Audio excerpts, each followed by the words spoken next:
साथियों, आप सभी का स्वागत है आपके अपने YouTube channel Balaji education centre पर।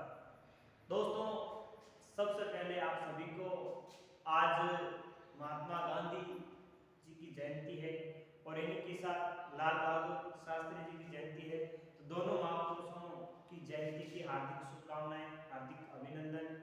और जिस प्रकार उन नेताओं ने संघर्ष करके हमारे देश को आजाद करवाया, सत्य और अहिंसा के पुजारी रहे महात्मा गांधी के बताए गए मार्गों पर चलकर हमें भी अपने जीवन को महान बनाना है। तो इसी क्रम में आज हम इस क्लास के अंदर इस वीडियो में हम लेकर आए विद्युत धारा का पार्ट 3। देखिए, बाकी पीछे का जितना भी पार्ट है वो आपको डिस्क्रिप्शन में मिल जाएगा। यदि आपने नहीं देखा है, नहीं सीखा है, तो आप डिस्क्रिप्शन से लिंक लेके पिछले वीडियो इस पार्ट में जरूर देख लें। तो आज हम पढ़ेंगे प्रतिरोधों का संयोजन। प्रतिरोधों का संयोजन कैसे किया जाता है, दो प्रकार, श्रेणी क्रम और समांतर क्रम में। ये चीज हम पढ़ चुके हैं पिछले वीडियो में। अब आज हम इनका तुल्य प्रतिरोध ज्ञात करेंगे। श्रेणी, देखिए, हमें सबसे पहले श्रेणी क्रम संयोजन के लिए श्रेणी क्रम संयोजन हेतु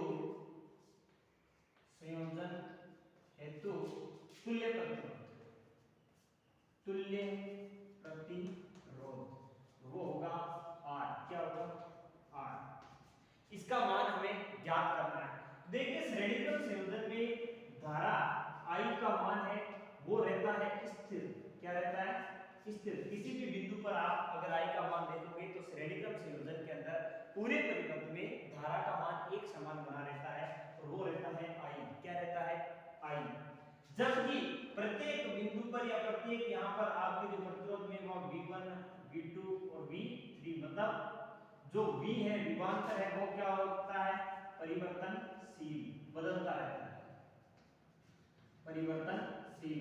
तो देखिए, ओम के नियम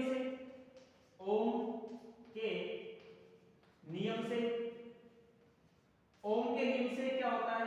V बराबर क्या होता है? I R। हम क्या करेंगे?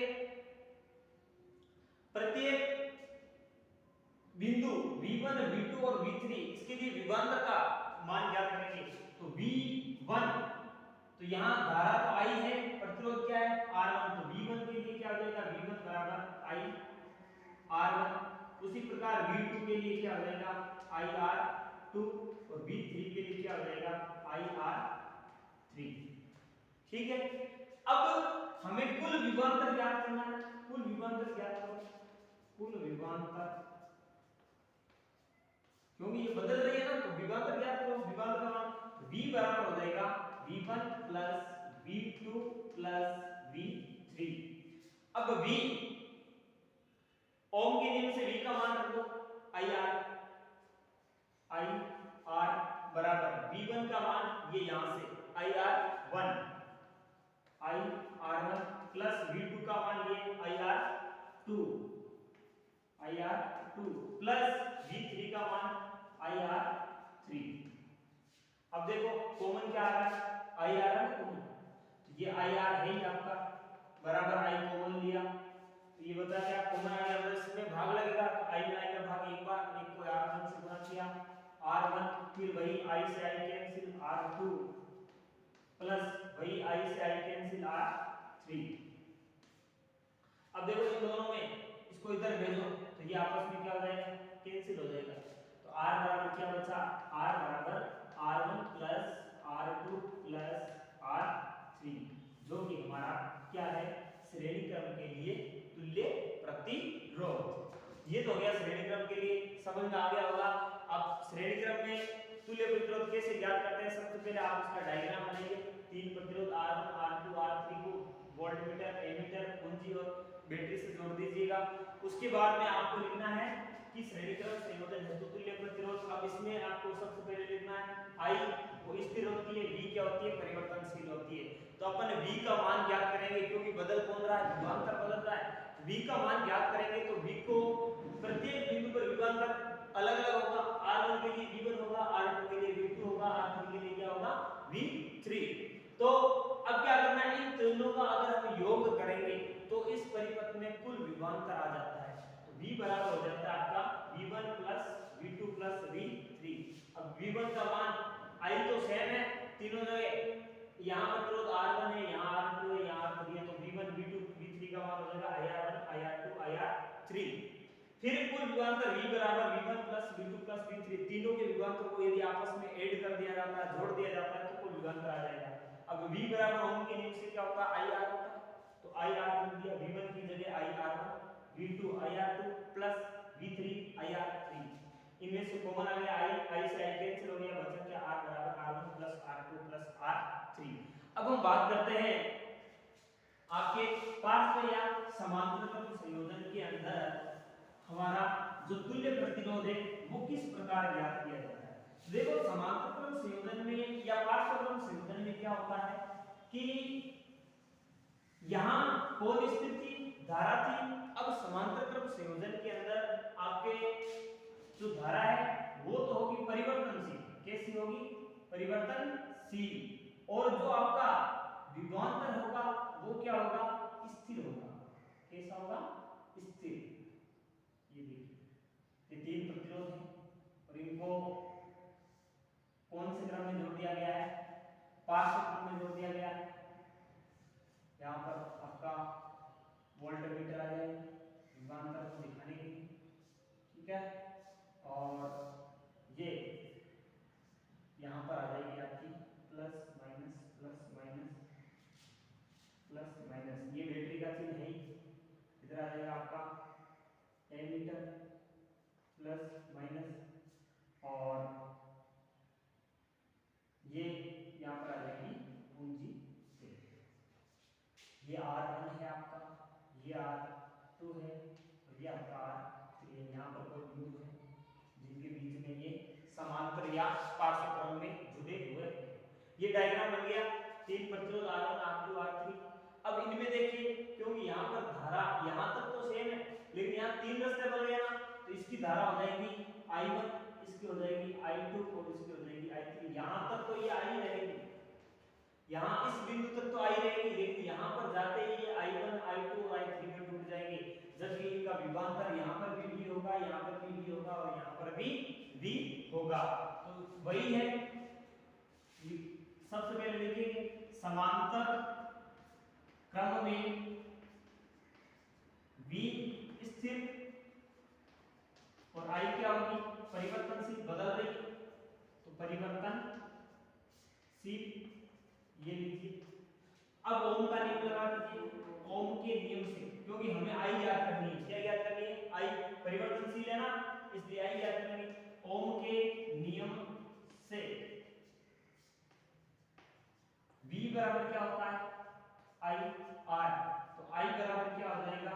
V upon R। इसी प्रकार हम I1 I2 और I3 का मान ज्ञात कर लेंगे। तो I1 बराबर, क्योंकि V तो स्थिर है तीनों के लिए, तो V अपॉन R की जगह क्या हो जाएगा? R1। उसी प्रकार I2 का मान हो जाएगा V अपॉन R2 यहाँ से, और I3 बराबर हो जाएगा आपके V अपॉन R3। ठीक है। अब कुल धारा ज्ञात करेंगे। तो कुल धारा का मतलब है यहाँ, यहाँ और यहाँ, इन तीनों की धाराओं को यदि हम ऐड कर देते हैं, जोड़ दे देते हैं, आपकी कुल धारा आ जाती है। तो I बराबर हो जाएगा I1 plus I2 plus I3।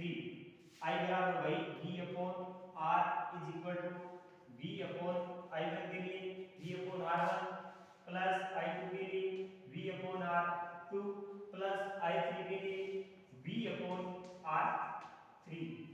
अब देखो इनमें कॉमन क्या आ रहा है? V आ रहा है, तो V upon R, V common लिया, ये आ गया 1 upon R1 plus 1 upon R2 plus 1 upon R3। आगे कर दो। अब इसको इधर भेजेंगे, ये गुणा में है, इधर आते ही किस में हो जाएगा? भाग में। तो ये देखो गुणा में इधर आएगा तो भाग में, बराबर क्या बचेगा? 1 upon R1 plus 1 upon R2 plus 1 upon R3।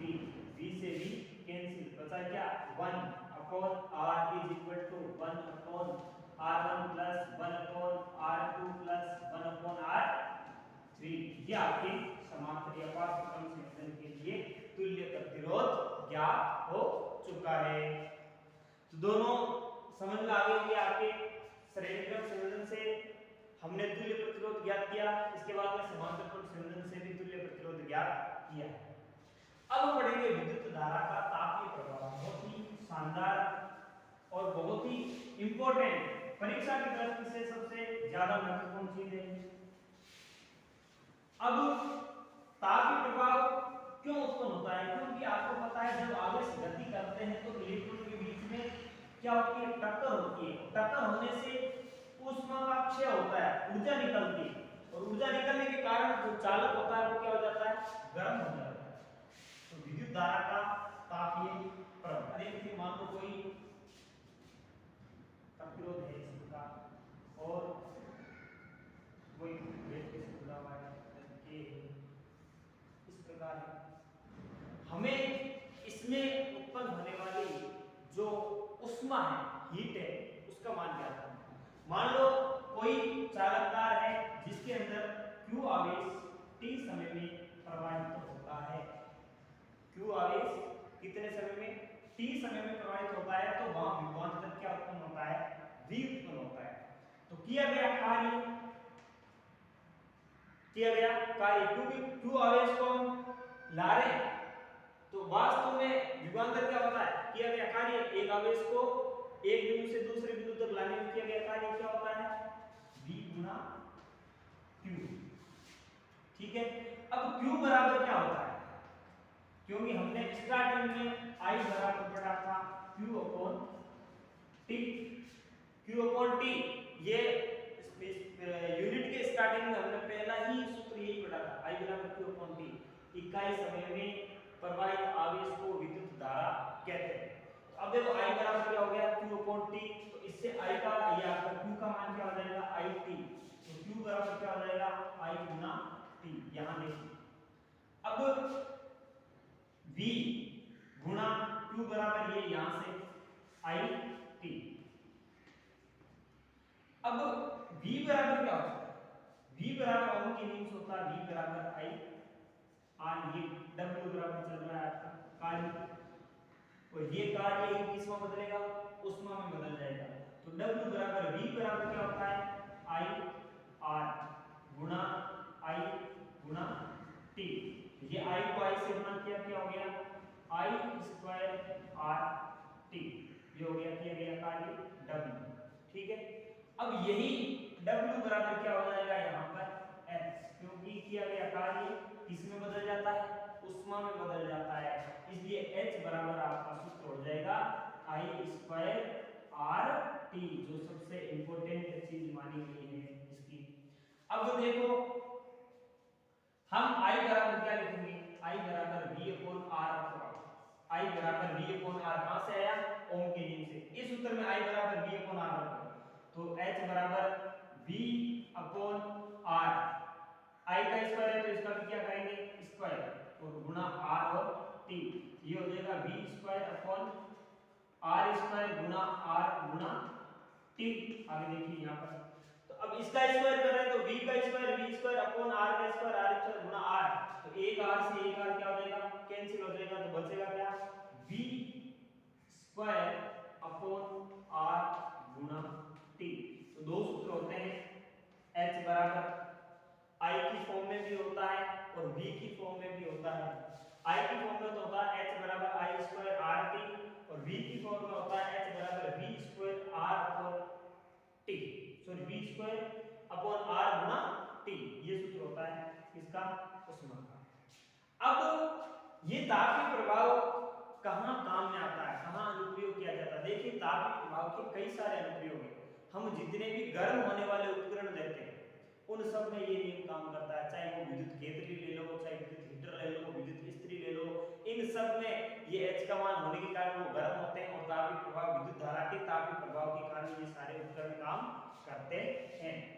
इसके अलावा हम बात करते हैं बल्ब की, तो बल्ब जो होता है वो भी विद्युत धारा के तापीय प्रभाव को किसमें बदलता है?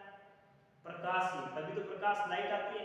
अब इसमें जो आपका तंतु लिया जाता है, इस तरह की संरचना होती है, देखो बल्ब के अंदर, ठीक है, इस तरीके की, और ये बना होता है टंगस्टन का। किसका होता है? टंगस्टन का। अब ये टंगस्टन का ही क्यों होता है? अन्य धातुओं का क्यों नहीं होता?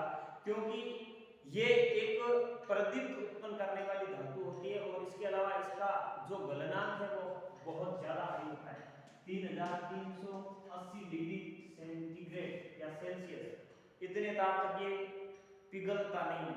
इसलिए और थोड़ा सी उसमें मिलते ही थोड़ा सा तापमान होते ही ये प्रकाश ऊर्जा में बदलना शुरू कर देता है, इसलिए इसका उपयोग है वो बल्ब बनाने में किया जाता है।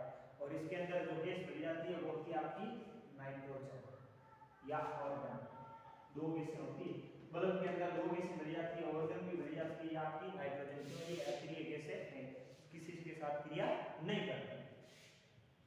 अब इसके दो प्रयोग, एक चीज होती है फ्यूज। देखो फ्यूज क्या होता है, फ्यूज का भी हम इसी के आधार पर विद्युत धारा के तापीय नियम के आधार पर ही फ्यूज का उपयोग किया जाता है। और फ्यूज हमेशा अपने घरेलू जो विद्युत कनेक्शन होते हैं, विद्युत परिपथ होता है, उसके श्रेणी क्रम में लगाया जाता है। किस क्रम में लगाया जाता है? श्रेणी क्रम में। पूछा जाता है अक्सर फ्यूज किस क्रम में जोड़ा जाता है, तो फ्यूज हमेशा श्रेणी क्रम में, क्योंकि अगर मान लो ये बहुत सारे अगर इस प्रकार मान लो कोई आपके उपकरण जुड़े हुए, अब अगर इसको यहाँ समांतर क्रम में लगा दिया तो ये फ्यूज क्या काम आता है? सबसे पहले देखिए फ्यूज होता क्या है। फ्यूज एक ऐसी धातु की परिपथ योजक कड़ी होती है, परिपथ को जोड़ने वाली कड़ी होती है एक्चुअली में ये, और जिसका गलनांक क्या होता है? कम होता है। जब उच्च मान की धारा परिपथ में प्रवाहित होती है तो इसका गलनांक कम होता है, इसलिए ज्यादा धारा आते ही ये क्या हो जाएगी? पिघल जाएगी और टूट जाएगी। टूटने से मान लो यहाँ पर आपने लगा रखा है फ्यूज, क्या लगा रखा है? इस तरीके का फ्यूज लगा रखा है ये।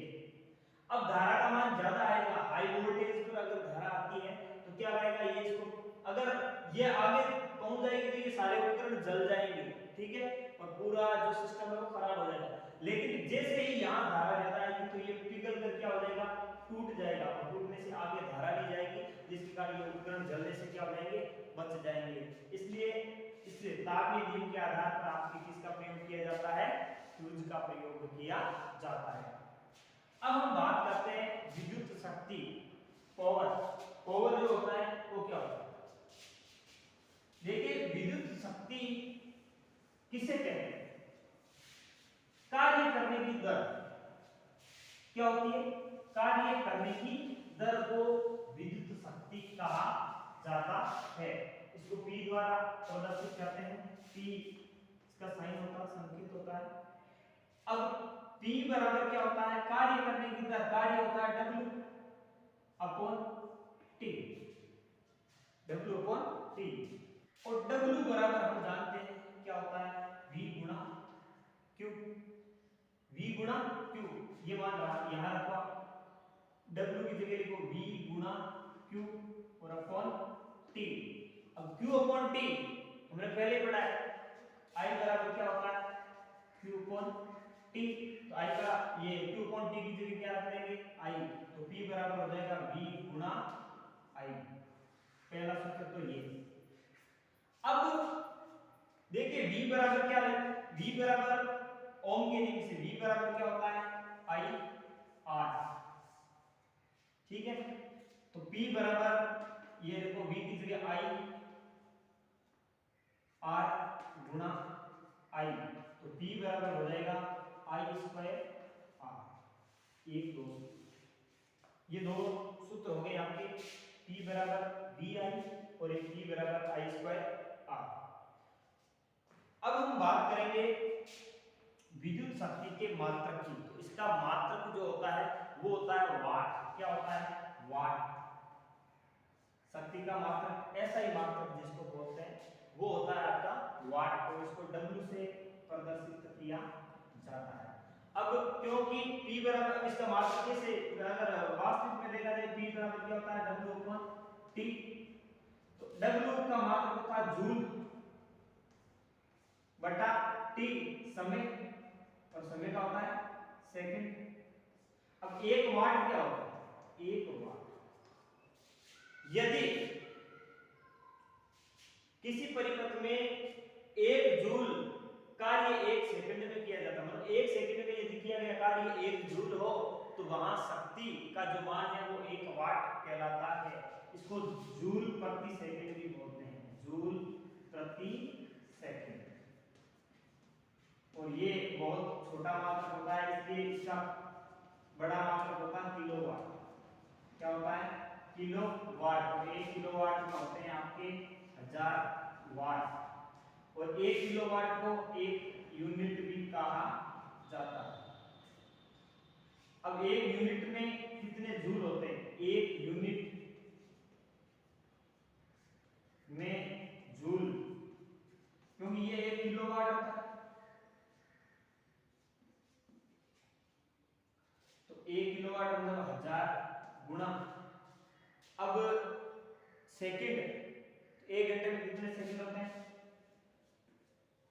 60 गुणा 60 बराबर ये हो जाएगा आपके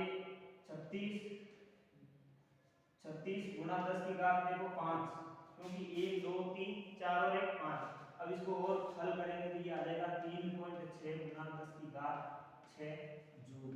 तो एक यूनिट का जो मान है वो जूल के अंदर 3.6 गुणा 10 की घात 6 जूल होता है। क्यों होता है? क्योंकि 1 किलोवाट को ही हम 1 यूनिट बोलते हैं। अरे अपने जो ये रीडिंग आती है यूनिट में आती है, और 1 यूनिट का मतलब होता है 1000 वाट या 1 किलोवाट।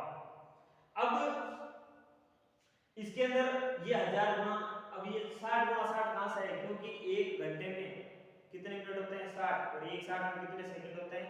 60। तो 60 गुणा 60, इसको हल किया तो ये। अब इसके अन्य मात्रक में आपका एक होता है अश्व शक्ति। क्या होता है?